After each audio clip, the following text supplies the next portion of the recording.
Based on this analysis of knowledge by Lyotard, he says that there are two kinds of knowledge that are prevalent in the postmodern societies. One is scientific knowledge and the other is narrative knowledge.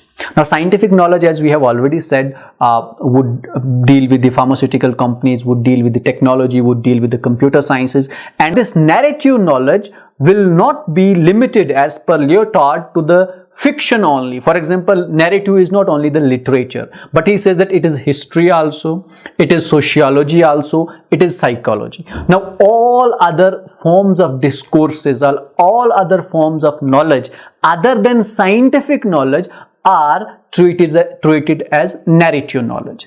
And Lyotard says that scientific knowledge is not complete or whole or all the knowledge or knowledge in total. Scientific knowledge is not the end of the knowledge. Rather, he says that scientific knowledge comes in addition to narrative knowledge. Now, in this way, Lyotard says that the most important knowledge in human society is not scientific knowledge but narrative knowledge.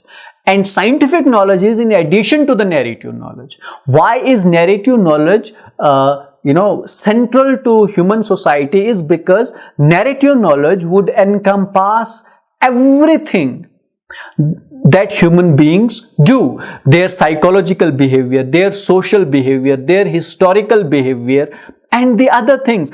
Everything that human beings do comes in the narrative knowledge. Therefore, narrative knowledge is important. And Lyotard says that even, mathematical discourses, bring in narration in their discourse or in their analysis, just because, they would reduce their equations to narrative, to the narration, so that they would be able to communicate what they have concluded from a particular equation or a theorem or a formula. So what among us these two knowledge, that is scientific knowledge and narrative knowledge is more important as per Lyotard, and scientific knowledge would be in addition to that. Lyotard says that all types of knowledge, whether it be physics, whether it be chemistry, whether it be science, whether it be literature, whether it be gossips, he says that they follow different rules.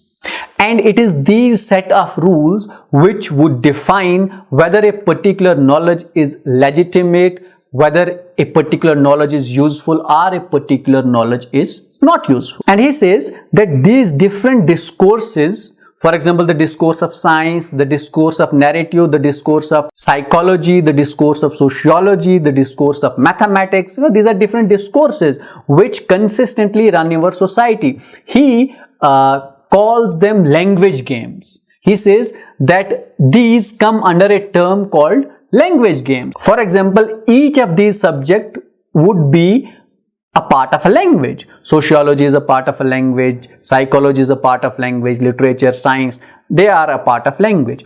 But they come in competition, and that competition of theirs would be called game. Lyotard says कि ये जितने भी subjects हैं, ये जितने भी discourses हैं, ये एक दूसरे के कांटेक्ट में जब आते हैं या एक दूसरे के कंपटीशन में जब आते हैं, तो इनका पर्पस क्या होता है? To move ahead or to survive. So their struggle is in a game, and he says that this game is like a chess. एक chess होती है ना, उसमें जो है बहुत से खिलाड़ी हैं. Say for example, we have two players in that game. We have mathematics and physics. Now both to survive they have to make moves, और उस मूव में उनको एक को पिछाड़ के आगे निकलना है और खुद को भी बचाना है. There should not come a time where in this language game a person would lose, and if a particular discourse loses, he will not become legitimate, or he will lose the status of being legitimate in the postmodern society.